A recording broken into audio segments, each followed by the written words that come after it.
Welcome to Wildcat Science with Mrs. Helgo. This is Chemistry, Chapter 4, Section 1, Part 2.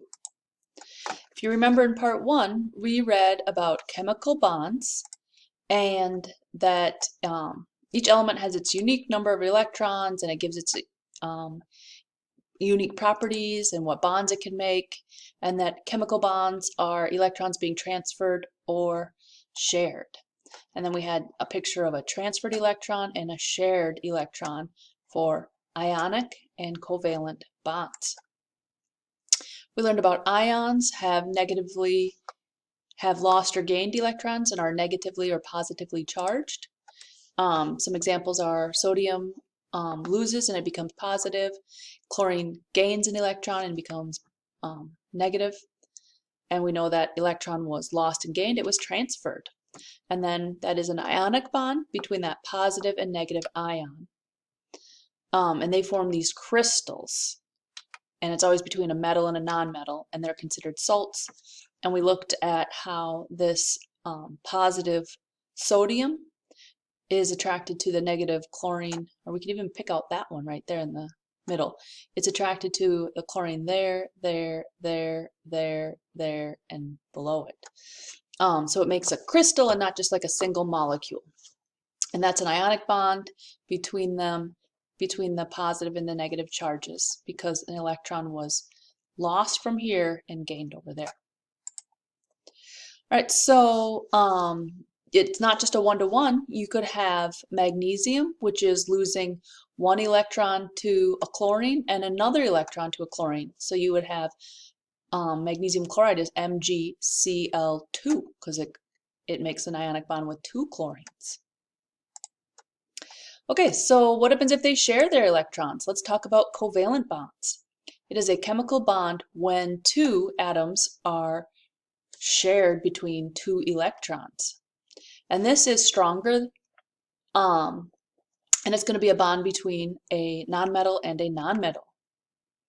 So some elements can share multiple electrons with the same atom. So if you're sharing two electrons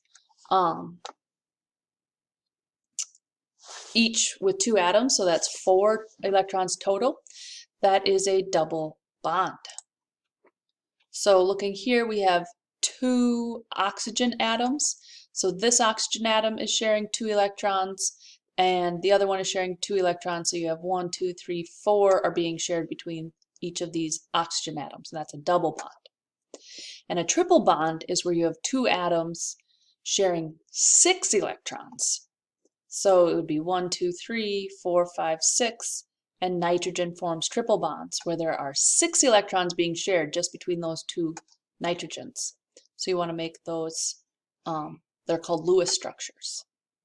Okay, looking a little bit more at covalent bonds, we know that it is a chemical bond where the 2 atoms are sharing, and so water has 2 covalent bonds, the oxygen and the hydrogen here, and then another covalent bond with the oxygen and the hydrogen here.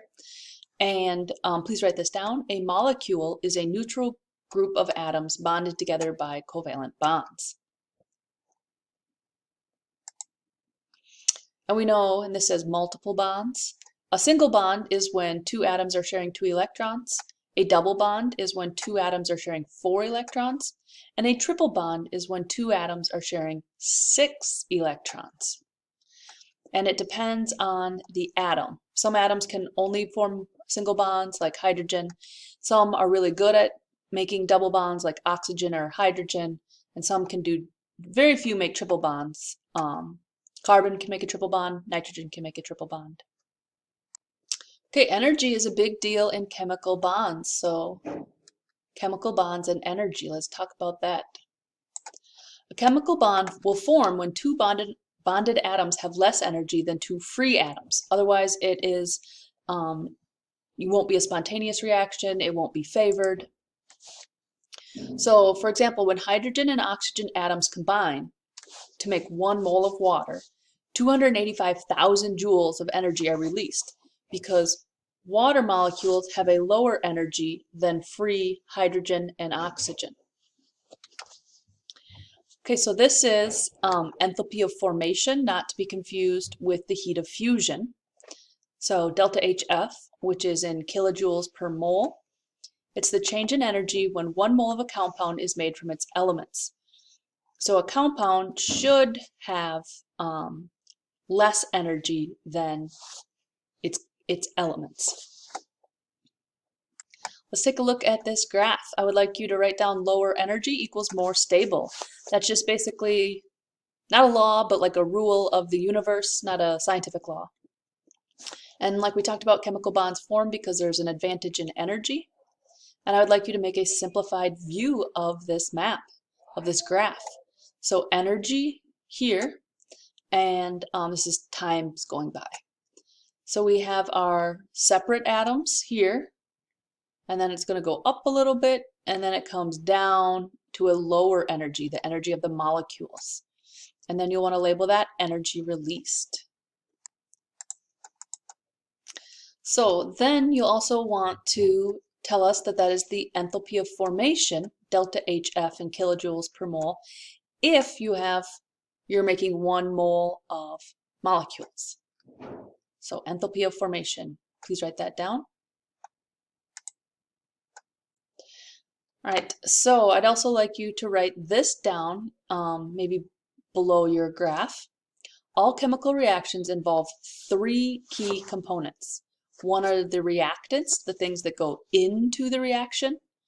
So label the reactants both in your list and then on your graph. They're going to be on the left. Then you have your products, so label them here and then also on your graph on the right. That's your endpoint. And you have a change in energy. Either energy has been put in, or in this case, you can see energy is coming out, it's being released. So please label that energy. Okay, so another big thing besides energy is reactivity. How reactive, how likely is it to make a chemical reaction? So please write this down. Reactivity, how easily an element forms chemical bonds.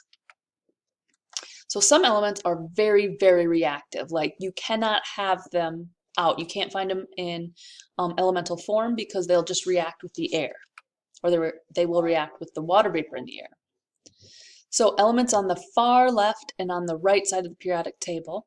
So like sodium and potassium on the left side, and your halogens, which are 1 in. On the right side, like fluorine and chlorine, those are very, very reactive. But some elements really aren't reactive at all. Your noble gases on that last column to the right. So electrons are the name of the game here. They are responsible for if a element is reactive or if it is not. And the electrons are responsible for how an atom bonds, if it's going to bond, any of that.